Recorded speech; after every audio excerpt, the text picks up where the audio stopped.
Netflix. Thanks. Who'd you talk to? What'd you learn? I talked to Matt Kelly, who used to be he worked 2 years as a radio host at 99.5 KISS here in San Antonio, and he also is a photographer. And he attended Western Carolina University for broadcasting, and his first job that he had was he worked a Rock 30 countdown for a local radio station there. And basically he would just come in, do like the top 30 hits that were the rock hits at the time, and then that was it. So it was like a really part-time thing. And the way he found his way to San Antonio to KISS was as someone who he worked with at the radio station, knew the program director at KISS. And he had already knew about KISS, knew the background, had been trying to get in for 2 years already. And so he was kind of like, hey, talk to him type thing. And within the next week, he was doing a thing called air checks, which is like auditions. So they're trying to see like his voice, how well he could, switch from like cutting from a song to go into like a commercial or, speak out with the sponsors and everything. And so he moved down here to San Antonio and started working for KISS as a radio host and on-air personality. And he said that with the radio host and on-air personality, you're not just on the radio, you're also will do. They may say, "Hey, we're gonna this concert's coming at the Sunken Gardens. We're gonna have a booth set up. We need you to go out there, and we're gonna pass out like 99.5 KISS bumper stickers, and talk to the people."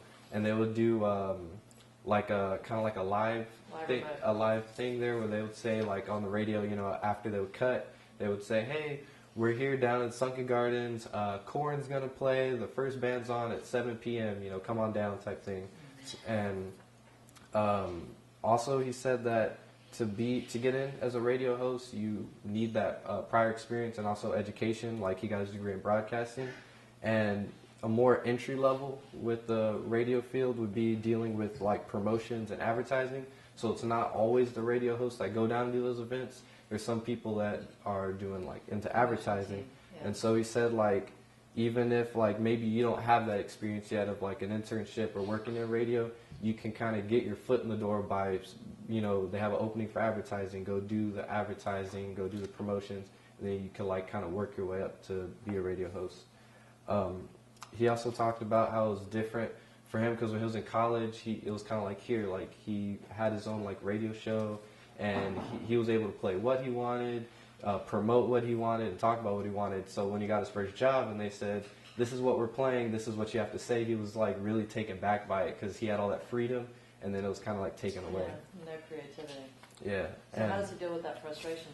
Well, that's what I talked about because I follow him on Twitter, and like I knew like talking to him, he was going to kind of tell me the ins and outs of 99.5 KISS because I was a place when I was younger. I was like, I like rock music. That's a place I want to be.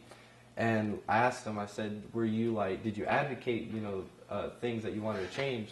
And he said he did, but like the program directors weren't really in touch with a lot of the on-air personalities. So there was always kind of like that conflict. So like when he first started there, they changed it and they didn't play any current like rock hits. Yeah. They just stuck with classics. And he said, like, we're San Antonio's only rock station. Well, they don't play Nothing More, which made it to Billboard's #1. I don't get that. Yeah, so... It's a local band, and they don't play their music. Yeah, I think what helped is, like, they went on tour with a lot of, like, Five Finger Death Punch and other bands, and that's how I found out about them. And, like, I would see their CDs at, like, CD Exchange and stuff like that. Yeah. But, so he would tell them, like, we're San Antonio's only rock station. How come we're not playing, these are the top rock hits right now, let's play these bands.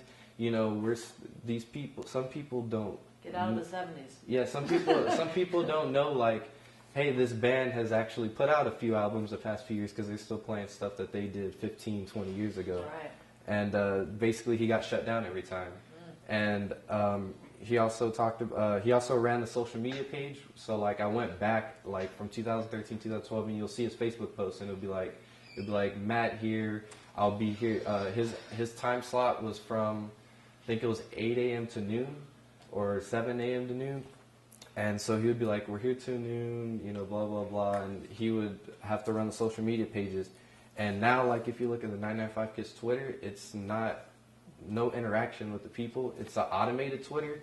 And they have a thing set up through their app where, like, you put in your favorite bands, and whenever they play on the station, it sends out an automated tweet to you, and that's it. There's no like interaction with the people, and that's something that like when he also like advocated about, like we need interaction with the people, and they just shut him down. And he also said that Who owns KISS? the Cox, Cox, he talked about that also, that they're the ones who choose what they play. So it's gotten to the point where not even the program directors really have that much control. It's really the heads at Cox that kind of tell them, this is what we're going to do. Yeah. And what about podcasting? Did you say, how does he get his creative side out there? well, he's moved over to photography. He has his own, you can go on, I think it's mattkelly.squarespace, and he goes, he gets like photo passes to do photography now, and that's the thing. Completely out of the radio. Yeah, he tried to incorporate the photography with KISS and say like, hey, we can go promote KISS. I'll go take photos at this concert, because it got to a point where they weren't even going to really concerts anymore, and they basically told him like, no, you're not going to do that. So he went behind their back and basically would use the thing like, hey, I'm an on-air personality at KISS. So he would get the photo pass and do it with a third party, and they would get mad at him for it.